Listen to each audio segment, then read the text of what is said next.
This Sunday will mark a year since women took to the streets around the world for a march against something or other, no one's sure what.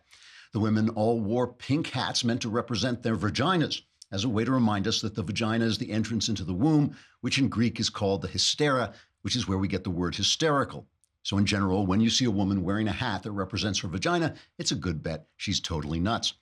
Witness crazy lady Ashley Judd reading this poem at the march. Be respected. We are here to be nasty. I'm nasty. Like my blood stains on my bed sheets, we don't actually choose if and when to have our periods. Believe me, if we could, some of us would. We don't like throwing away our favorite pairs of underpants. Tell me, why are pads and Tampax still taxed? Ooh, that was a brand name. Why are tampons and pads still taxed when Viagra and Rogaine are not? Is your really more than protecting the sacred, messy part of my womanhood? Is the blood stain on my jeans more embarrassing than the thinning of your hair? Yes. And speaking of hysteria, on this day in 1919, Congress ratified the 18th Amendment banning the sale of alcohol. This was known as Prohibition, and it ushered in an era of lawlessness and gangsterism known as the Roaring Twenties. That was also the result of another women's movement, the temperance movement, which was led by this woman, Carrie Nation, who used to go into saloons and bust them up with an axe. So she didn't need a pink hat to remind us she was hysterical. She just was. Before that, right around this time of year in 1692, a group of girls in Massachusetts began spreading the false accusations that led to the Salem witch trials, which in turn led to the wrongful deaths of some 25 people, 2 of them children, who died in prison.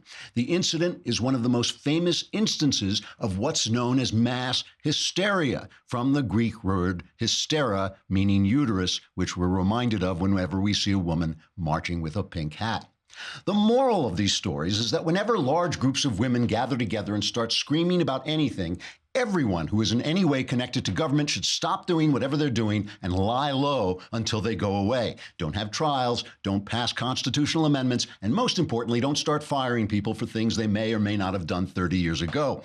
Unfortunately, it's a little hard to get government to take this advice because a lot of people in government are men. And whenever men get anywhere near someone with a vagina, they tend to behave like this.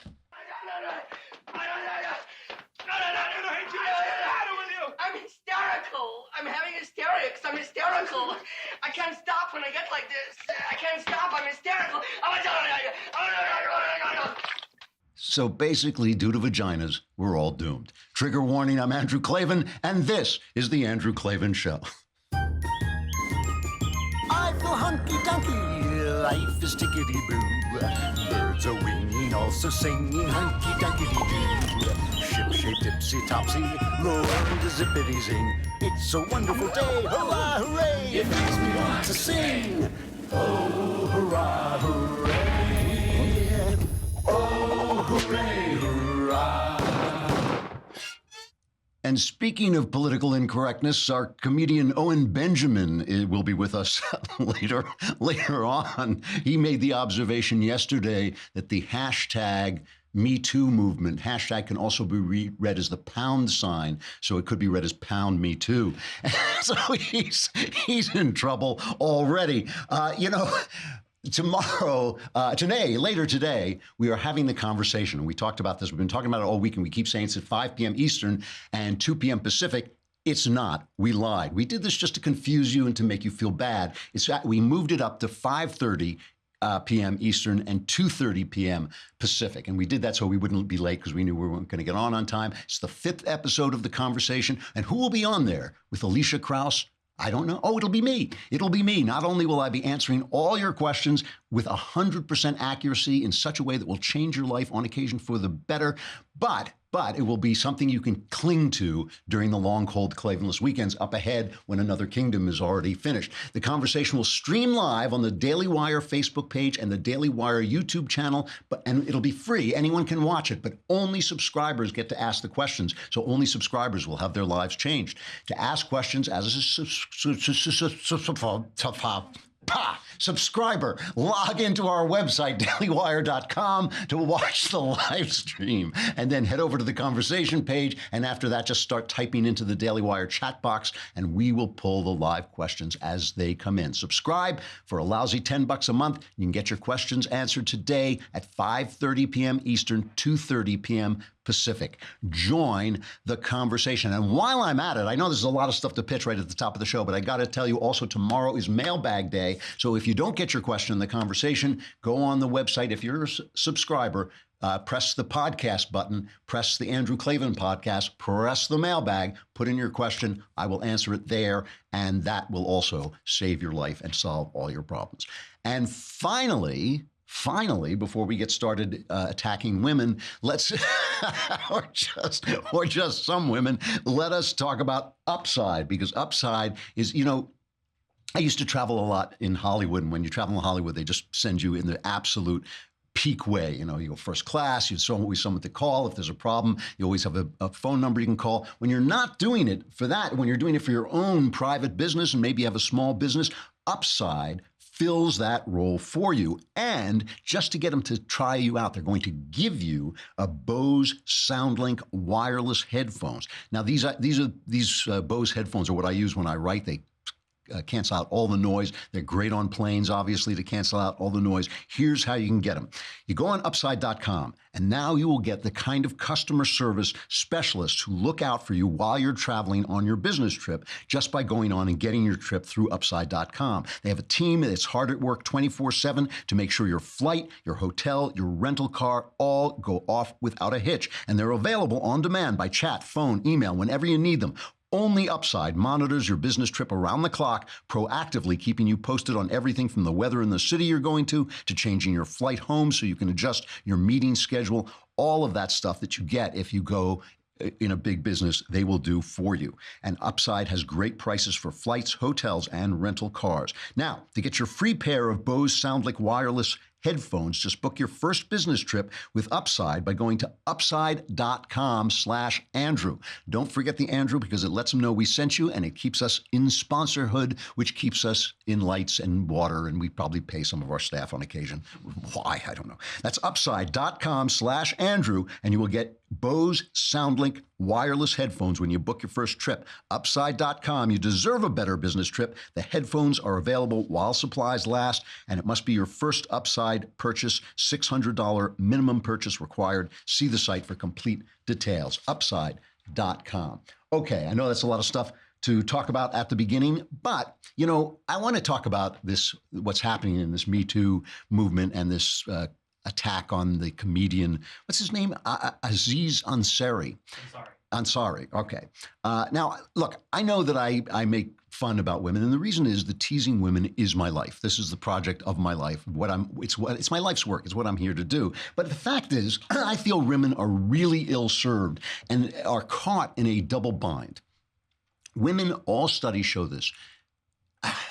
What studies show, and they say, is that women are more conformist than men. But I don't think that's the right way to put it, actually, in my experience of women. It's not that women are more conformist. It is that they are more sensitive to social pressure, that they are more likely to say, this is what's going on. These are the morals of the society I'm in. I will fulfill that role. And men can go off a little bit on their own. And I don't mean, by the way, when I say men, I mean men. I don't mean boys. A lot of people say, well, millennials feel this way. Yeah, let them grow up a little bit and let them become men, and then they'll see that sometimes they're going to break away from what everybody says, and they're going to go their own way. I mean, I'm a guy who, every day somebody calls me racist, every day somebody calls me sexist, somebody calls me a name.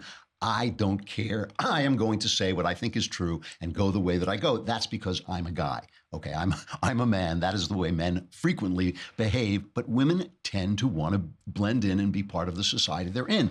So what's the problem? The problem is the only voices that they are likely to hear in the larger society are feminist voices. Why? Because if you're on TV, if you're a woman on TV, what are you not doing? You're not at home. You're not building a home for your family. You're not taking care of your kids. And, when you see a news lady on TV and you just saw her pregnant 2 months ago and now she's back on TV, somebody is being paid to take care of her kids, okay? And because of feminism has shut down anybody who says, well, wait a minute, if you have a kid, maybe you got to take care of them. Kids need their mothers. They need their mothers. They need fathers too, but in a different way. When kids are little, they need mothers. And nobody will say it, right? Because when you say it, especially if it's me, they'll shut you down any way they can. Well, you're a man, you have no right to speak. You're white, you have no right to speak. You're old, you're out of it. You're not the guy.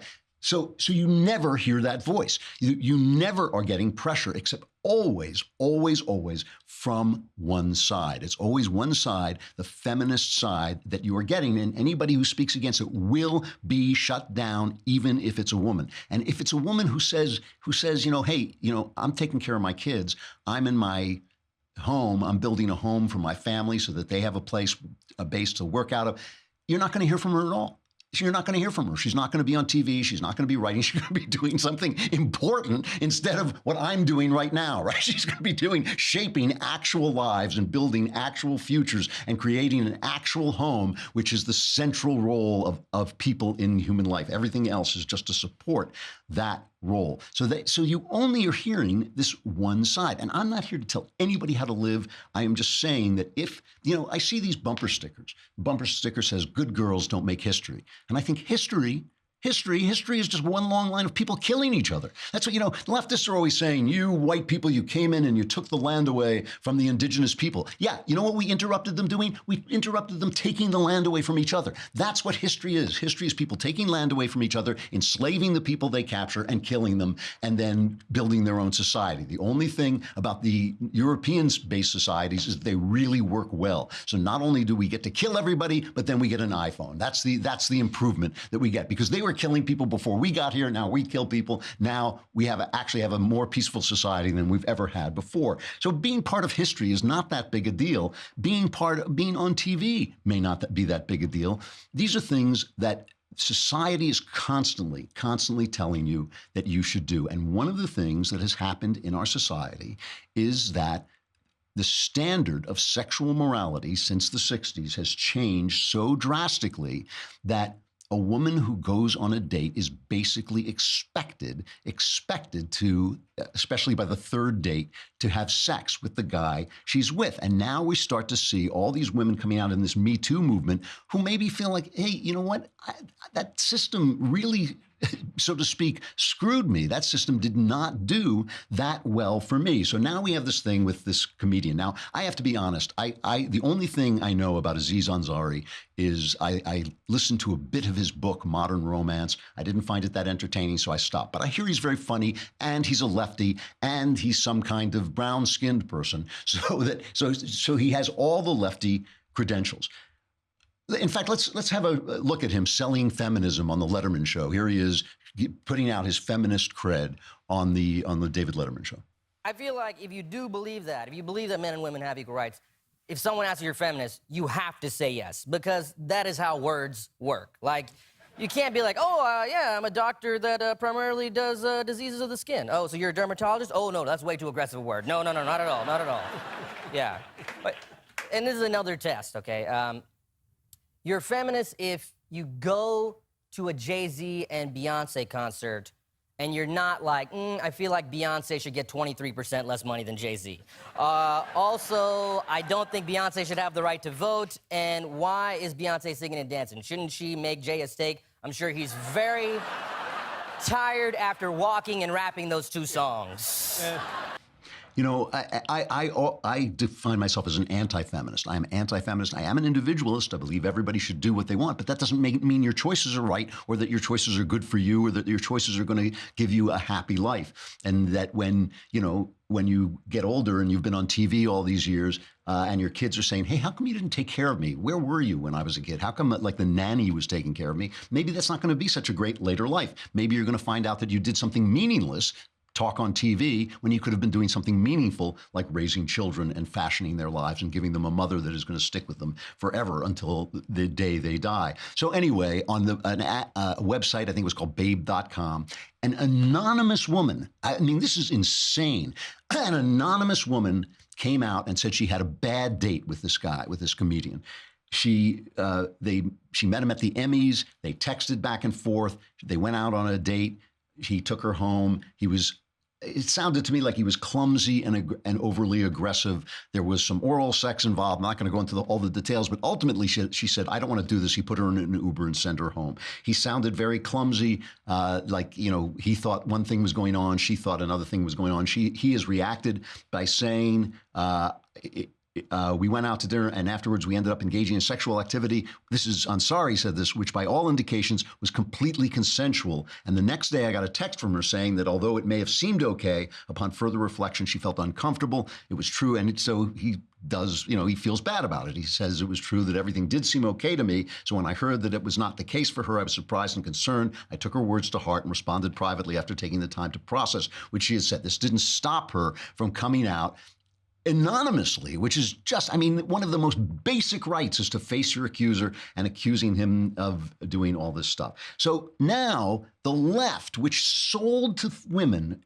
relentlessly sold this new sexual morality to women, especially feminists. You should be just like men. You have just as much right to sex as men. You have just as right to be unfeeling and have an endless, we shouldn't, because women are more affected by social constructs. That's why you hear women saying, don't slut shame me, don't fat shame me, don't, beauty shame me. You don't hear men saying that.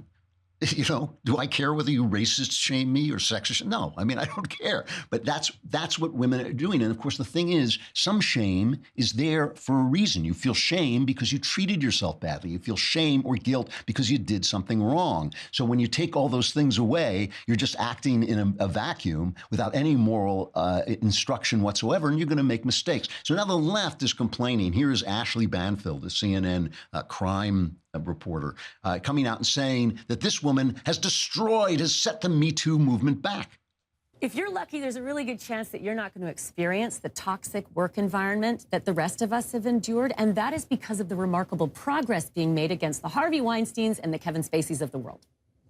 The MeToo movement has righted a lot of wrongs, and it has made your career path much smoother. And here's where I'm guessing it's going to be a long career path. You're 23. What a gift. Yet you looked that gift horse in the mouth and chiseled away at that powerful movement with your public accusation. And I'm going to repeat this because it's important. If you were sexually assaulted, go to the cops. If you were sexually harassed, jeopardizing your work, speak up and speak out loud. But by your own descriptions, that is not what happened. You had an unpleasant date and you did not leave. That is on you. Finally, somebody said this. I said this several months ago, where I said, if somebody breaks the law, report it to the police. If they violate the rules of of the place where they work or the club that they belong to, throw them out. If not, slap them and move on. That's on you. And finally, now the left is saying this. But this is another one of these torpedoes that the left has fired at Donald Trump that has turned around and blown up their own ship. And the reason is Donald Trump, they are always accusing people on the right, and especially religious people, of hypocrisy. They don't really know what the word hypocrisy means. They think it means sinning when you think something is sinful. That's not what hypocrisy means. Hypocrisy means preaching one thing and living in a totally different way. Donald Trump hasn't done this. That he was a billionaire who ran beauty pageants and prided himself on sleeping not only with every woman he could get close to, but with other people's wives. That's so everything we hear about him doesn't touch him, doesn't affect him. Michelle Goldberg over at Knucklehead Row in the New York Times wrote this piece saying, in retrospect, the dynamics of the Clinton-era culture wars seem blissfully simple, pitting a sexually libertarian left against an aggressively prudish right. It is a cosmic irony that 20 years later, it is conservatives who finally killed off the last remaining unspoken rules about presidential sexual ethics. So it's Donald Trump's fault that they've gotten caught with a bad system. It's a bad system. And Heather McDonald, one of the great writers, I say this all the time, she's one of the great reporters in the country, country. She's over at City Journal, terrific magazine. She wrote this piece at City Journal about policing sexual ethics. And she was on TV explaining some of the things she was talking about, how the left has brought us to this past where women are exposed. Men and women have different biological drives. Their libidos are different. And we had a set of norms that restrained the male libido, norms of gentlemanliness and courtesy and chivalry. And we had a default for premarital sex for females that was no. And that gave females the power to say yes, but they didn't have to negotiate with the male libido at every instance of some drunken coupling. Sexual liberation threw that all out and said men and women should go mano a mano on the sexual battlefield. They're equal in their desires, equal in their responses to casual sex. And it turns out when you set the default at yes for premarital sex, a lot of women have a hard time negotiating a no. And instead of recognizing that we've sort of screwed up the default settings and are working against biology, women are blaming the patriarchy when the opposite is the case. That's it exactly. They're blaming the patriarchy when the opposite is the case. It is feminism that led them to this pretty past, and feminism that so enwraps them and envelops them that they can't get out of that social order, because there's no one saying what I'm saying to you right now. And I'll conclude this in just a second. But first, we've got to talk about the post office, because we're here because we're not at the post office. And I love the post office. The post office has been my life as a writer. When I started out, the post office was all you had. It was your link to every magazine, your link to every submission. You waited at the mailbox. You went to the post office with your stories and all this stuff. But in the modern day, what do you want? You want the post office in your computer, just like everything else. And that's what Stamps.com is. Stamps.com is the post office in your computer. It brings all the amazing services of the U.S. Postal Service in your computer. Stamps.com is a better way to get postage. You simply use your computer to print official U.S. postage for any letter or package, any class of mail, and let the mailman pick it up. No leaving the office, no more lugging mail to the post office, no more hassle. Stamps.com saves you time and money and makes it easy. They'll send you a digital scale that automatically calculates the exact postage so you don't overspend. And they'll even, you can start your Stamps.com account in minutes online with no equipment to lease and no long-term commitments. Here's the thing. Right now, you can enjoy the Stamps.com service with a special offer that includes a 4-week trial plus postage and a digital scale. You go to Stamps.com, click on the microphone at the top of the homepage, and type in Klavan. And you might say to yourself, well, yeah, but how do you spell it? Well, it's Klavan. 2 A's. There are no E's in Klavan. That's Stamp.com and enter Klavan. And you can get everything you need from the post office in your computer. Stamps.com and enter Klavan. Let me finish this off, and then we'll get to Owen Benjamin, the comedian, the non-PC comedian. Let me just finish this off by talking about the fact that women, because of feminism, women are now in a position where they have to rebel against the societal norms. It is natural to women to sort of follow those norms. It is time for women individually to create them. You can't wait for the world to fix itself. You have to fix you. You are responsible for fixing you. You want to live a better life, start treating your body like a woman's body. I'm saying this because I'm an old guy. I've got my woman. I'm not looking for anything. I'm not on the run. I'm not on the prowl. I don't want anything from anybody. I want you to live your best life. That's all I want. I've got no skin in the game. That's what gives me the power to say this. You want to live a better life, start treating your body like a woman's body. The reason there is a price for admission into a woman's body is because the consequences are so high. You get pregnant, you're going to have a choice between having that baby or having an abortion. Either one of those may not work out well. I mean, the baby's going to be a beautiful new person, and that's great. The abortion you're going to live with for the rest of your life. So, that there should be a very, very high price of admission. that price should be commitment, and it shouldn't be because some guy just happens to be excited that day, has happened to have a couple of drinks, happens to want what he wants. You have to make that decision. You have to set up the rules. And if each person does that, if each woman does that, then that will become the social norm. So maybe instead of listening to Megyn Kelly, who has a baby and is back on the air a week later, maybe you should be listening to God. Maybe you should be listening to your pastor. Maybe you should be listening to the wisdom of the ages, which has worked for thousands of years. Maybe you should turn off the TV and consult your own heart. All right, we have Owen Benjamin, the comedian, coming up, but we got to say goodbye to Facebook and YouTube. Come on over to thedailywire.com. You can listen to the rest, but if only you would subscribe. I don't want you waking up tomorrow and saying, if only I had subscribed, I could have been on The Conversation at 5:30 p.m. Eastern, 2:30 Pacific, wherever the heck we are. And I could have sent questions into the mailbag. And for a lousy $100, I could have had a subscription for an entire year and the amazing Leftist Tears tumbler that Steven Crowder can only envy from afar, wishing that he had a tumbler like this to drink Leftist Tears out of. We got Owen Benjamin coming up. Stay with us.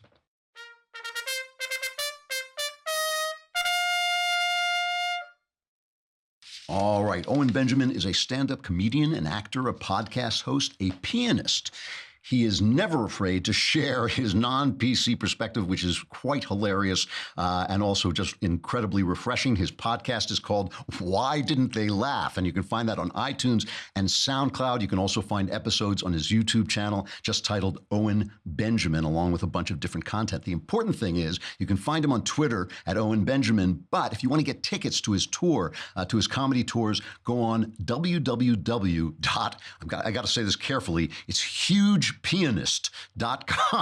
That is a pianist, I think I should say, hugepianist.com. Owen, it's good to have you here. How you doing? Oh, thanks for having me, man. I'm a big fan. Oh, thanks very much. Well, I got to say, I've been following your story, and it really is amazing the level of pressure to conform and to shut up that you are under. I mean, you have been banned from comedy clubs. Is that fair to say? Yeah, I was because of my stance on trans children, which is that it's child abuse. Yeah. I wasn't allowed to do a gig at UConn, and then I lost my agent. I was at CAA, and Wow. they dropped me because of that.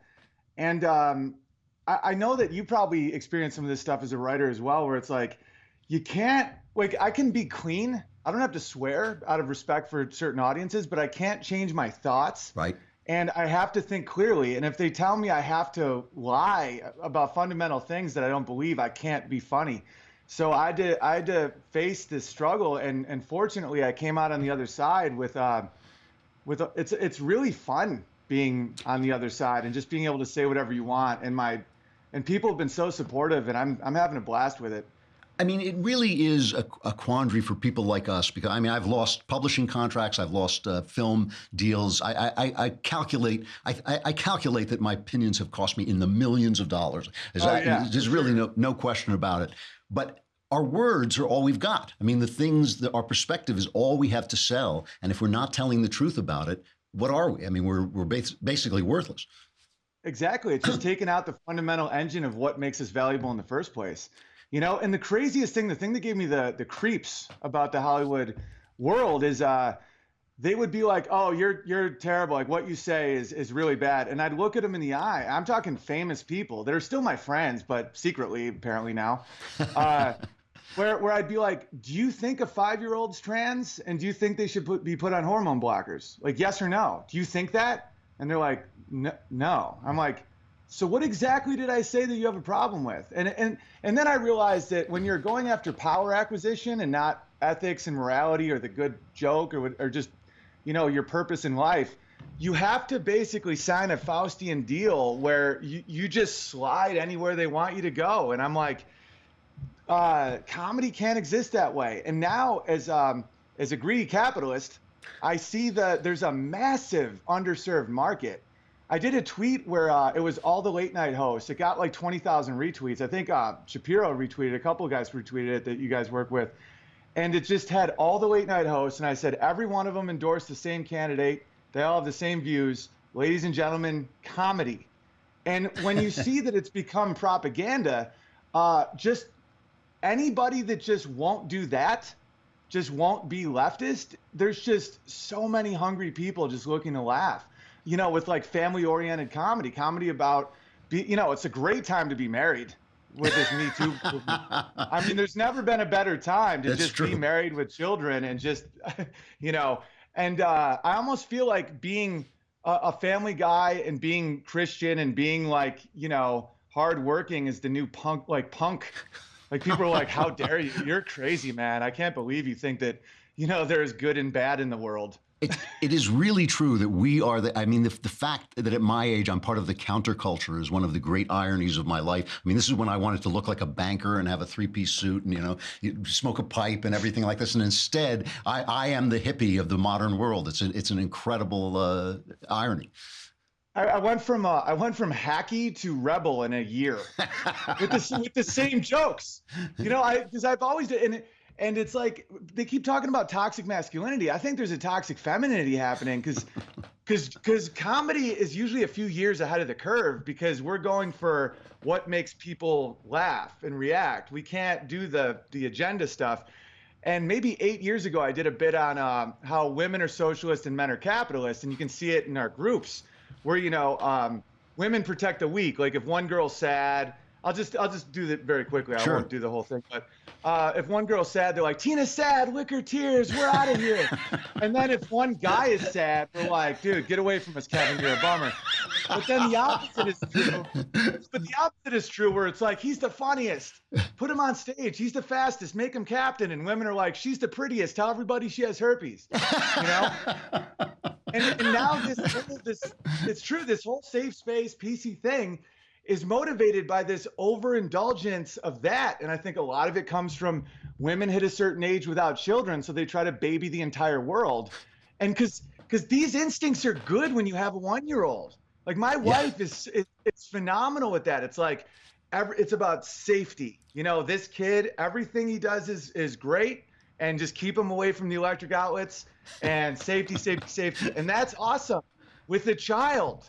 It's not awesome when you're, Chelsea Handler with a Twitter account.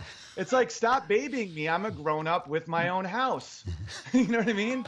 And so that's, and now I would do that. And, CAA loves it and all these movie stars love it. And I'm hosting all these galas and all this stuff. And the same jokes, Patton Oswalt's retweeting me. And then 3 years later, I'm now enemy of the state with the same jokes. And I'm like, oh, you guys have no consistency. It's about power with you guys. What did CAA say to you? I have to know this. Like, what did they say when they got rid of you? Just that I'm acting crazy on Twitter. It's because I said a name of a man. And see, it's almost like Genesis, where if you name something, it becomes real. Where all these people just keep being like, oh, we have to fight for children. We have to fight for women. It's like, who's raping? Say a name, And there's this one guy, Jesse Thorne, and I read this article about him. He has a 6-year-old boy that he's saying is a girl, and he's calling the boy Grace. And he's a big NPR host, and he's in all the right circles. And on Twitter, I'm like, are you planning on giving this kid hormone blockers? And he was like, the doctors are experts, and they think, whatever's right for Grace. And I'm like, you're a monster. Yeah. I'm like, this is wrong. This is child abuse. And then I'm getting swarmed by blue check marks, not even like trolls, like people, like best-selling authors are coming at me. Yeah. And I just wouldn't back down because I fortunately have a strong family. My family's awesome. And my brother's an arborist, and I can just do tree work.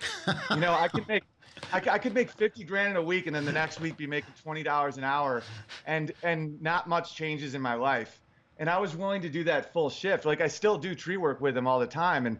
And they couldn't dangle that carrot in front of me because I'm like, man, when you get rich, you have the same nightmares, just on sheets with a higher thread count. You know what I mean? And I'm like, Julius Caesar took over the whole world. He got a salad. Because money's awesome. I'm not saying money's bad. It just amplifies your purpose. If you're rich and a good person, you can take your family to France. That's right. But if you're not, you just self-destruct. So, and my wife is so awesome. And she's a stay-at-home mom, but master's in engineering, saw our son and really connected and wanted to stay home. Just like my mom was a professor, quit to raise us, and that's probably why I understand nuance and micro expressions in people's faces, and I don't have late onset autism like a lot of these millennial kids. And so that's what made me, you know, I was still calling myself a liberal, and all my conservative friends are like, it's weird, buddy, but every single thing you say is conservative. Why are you calling yourself a liberal? I know. I see this too. Yeah, because that's the right answer, right? Isn't Bill Nye liberal are the good people? Like, I literally be like, oh, I'm a liberal, but, you know, I'm not into abortion, and I don't like big government, you know, and it just, I would list like everything I believe. People were like, oh no, you're not at all a liberal. And I'm like, really? and just the Overton window just flew off a cliff, you know. And when you see the left now, I mean, they're imploding, like with this Twitter, this big Project Veritas, and now they don't have a stance. They're just power acquisition monsters, you know. Right. And now they're like, oh, it's a private company, they get to do what they want, you know. And I'm like, remember that when a gay guy wants a cake, you know. Yeah, that. And I think that's the big difference, is the left will acquire power, and the right kind of has to stick with their guns even in bad times. Well, you know, that in the long run, that always wins. Like Ben Shapiro is now a feminist, and he always was, you know, but you just don't see it until things get this maddening, where it's like, treat women right. You're a feminist. It's like, get married, have kids, know that they're different and deserve respect. Don't just sleep with strangers. You know, like, if you become one of these like reckless aborting feminists, you just end up sad with a silly hat. So, you know, I always hear from leftists, well, you know, right-wingers just aren't funny. And I always say right-wingers aren't funny because leftists have no sense of humor. I mean, that's the, you know, the minute you start laughing at them, they don't think it's funny. But what I want to know is, how did you, now you get blacklisted, you get sent away by CAA, and people ask me this question all the time. So I want to ask you, how did you get through? How did you move to the next phase? What was the plan? Well, two things. First, real quick, when people say people on the right aren't funny, I don't think people realize how many massive movie stars and TV creators and comedians are actually not on the left, but they don't say it because they don't want to jeopardize $1 billion. Like, I'm friends with some guys, you know, it's which is sad in a sense, because I have a friend worth, I don't know, $300 million, and I'm more free than him. Yeah. Because I get to just be like, no, the blue-haired feminist is psychotic. And he's like, man, I wish I could say that. And I'm like, you have all the money. Like, all right. So anyway, so how did I get through it? Well, I got to give props to Joe Rogan and Dave Rubin, because, you know, I've done Fallon, I've done Leno, I've done all these shows. And when you get blacklisted, they take away all your ability of speaking to the public in any big forum. So. Right. One thing that happens is the Streisand effect. You know, my YouTube went from 3,000 to 70,000 in two months, where it's just like, and people respected that I stood up for something. And so people came to me, and then Joe Rogan had me on twice in 2 months. And then Dave Rubin had me on, and Steven Crowder I became very close with, and we did a lot of sketches together. And, you know, Dave Smith, who has a libertarian podcast, you know, Stefan Malin, who had me on, like all these people that they just were like, tell your story. And I'm like, thank you very much. And I just kind of reshaped my career. And I thought I was going to lose everything. But thankfully for Patreon and super chats on YouTube and just these little things that I'm now self-producing another special that I'm shooting in my hometown. And it's never been better. Yeah. I mean, and my wife tells me how much happier I seem. And she has pride in what I did, you know, and it's just a good time to be a comedian. It's an because amazing being a comedian thing. is art. Yeah, it's art. It is art, and it's not propaganda. Right. And it's not about getting. You know, I said something on Twitter that some people shared where I was like, you know, the difference between propaganda and comedy is comedy makes people laugh, propaganda makes people clap. I'm like, you know, right? You just laugh because it's funny. Stephen Colbert says something and people clap, just like a Stalinist, you know, hall. Yep. Where they're just scared to be the first person to stop clapping. And you know, the marketplace of ideas is just like the marketplace of everything, and they will fail. And they will fail with no spirit left. And it's just like the Gulag Archipelago of jokes. I don't think the stakes are as high as Solzhenitsyn's time, but it's a similar type of soul-crushing march to your own demise. Their eyes don't shine like they used to. Yep. There's no question about this. I mean, our old friend Uncle Jesus said the truth will make you free, and he knew a thing or two. And obviously, I can see looking at you that it's a liberating experience, and I know it for a fact. It's unreal. Yeah. And I was raised Christian, and I was agnostic for a while. And as my son was being born, I just prayed very hard, and I couldn't go back from that experience. Right. And so that's what got me back into Christianity, because you pray in turbulence, and then you kind of forget. But when your son's being born and his heart stops, and you pray to God, like you beg God, there's really, once the plane lands, there's really no going back from that. And so that's been a wonderful experience. It's a beautiful thing. Hey, I got to go, Owen, but it's really nice talking to you. And you can get tickets for your tours at www.hugepianist.com. Is that right? Yes. Yeah, I'm 6'7", and I play the piano. I'm trying to be very accurate. Nice. Well, come back again. I'd like to talk to you again. Really good talking to you. I'd love to. Big fan. Later, man. Thanks a lot. I mean, he's funnier sitting down than every guy on late night, lecturing us, Jimmy Kimmel crying and all this stuff. I have to tell this one joke. Have I told the parking spot joke? I haven't heard it. A guy is going to his first job interview, and he's going around the block and he can't find a parking space, and he says, God, please, I need this job so much. Please, please give me a parking space. If you'll give me a parking space, I will tithe myself. I'll give 10% of everything I make to the church. I'll go to church every Sunday. I'll be so loyal. Please just give me a parking space. And a car right in front of him pulls out of a parking space, leaving him in an open spot. And he says, oh, never mind, God, there's one. That's reminded me. So Owen, when he realized when he prayed, he had to have integrity and stick with it. All right, let us have sexual follies. So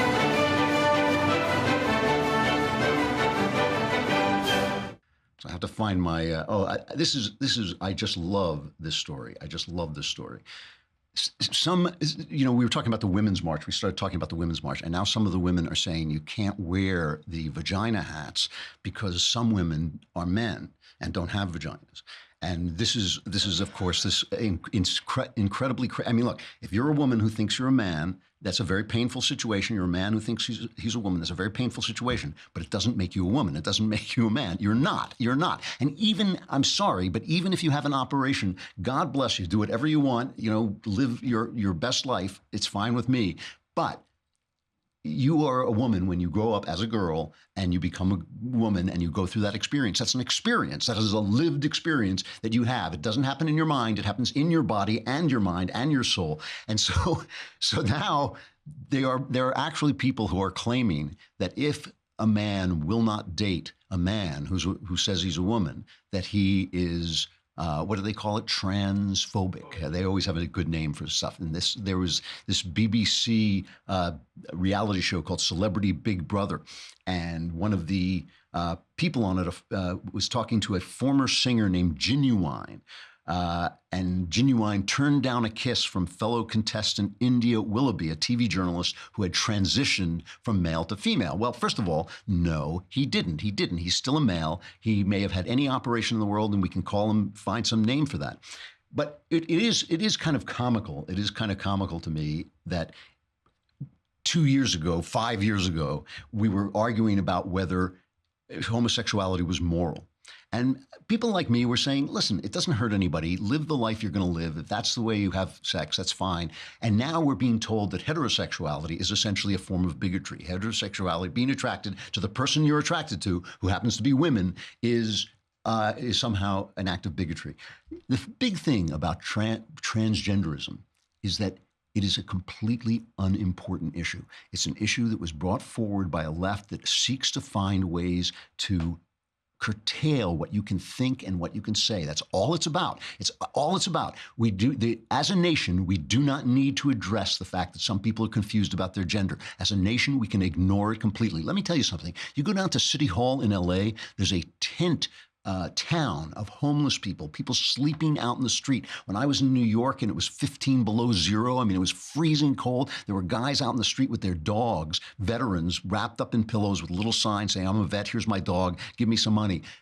That's a problem. That's a problem that we're all going to have to address. We're all, left and right, we're all going to have to figure out a way to get people off the street. The fact that some people don't know what bathroom to use and are confused about their gender, it just is not important. It is not an important issue. But it's all about constructing this world of silence, this cone of silence, so that only the feminist perspective can come out. Only that social pressure can be brought to bear. And it's women especially who suffer from this, because men will break away. Guys like Owen Benjamin will break away. But women are wrapped in this cone of social norms that is created by a massive, massive corporate machine that includes the networks, that includes the late night comedy shows, that silence Twitter, Google, that silence any voice that rises up and speaks against them. They are out there doing this to get you, and especially women. They are especially after women. The conversation is coming up at 2:30 California time, 5:30 Eastern time. I will be with Alicia Krause. Subscribe while you can and send the questions in.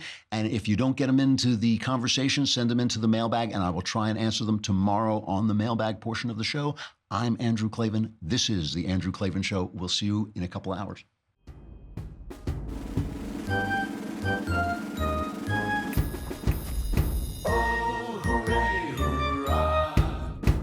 The Andrew Klavan Show is produced by Robert Sterling. Executive producer, Jeremy Boring. Senior producer, Jonathan Hay. Our supervising producer is Mathis Glover. Technical producer, Austin Stevens. Edited by Alex Zingaro. Audio is mixed by Mike Cormina. Hair and makeup is by Jesua Alvera. And our animations are by Cynthia Angulo and Jacob Jackson. The Andrew Klavan Show is a Daily Wire Forward Publishing production. Copyright Forward Publishing 2018.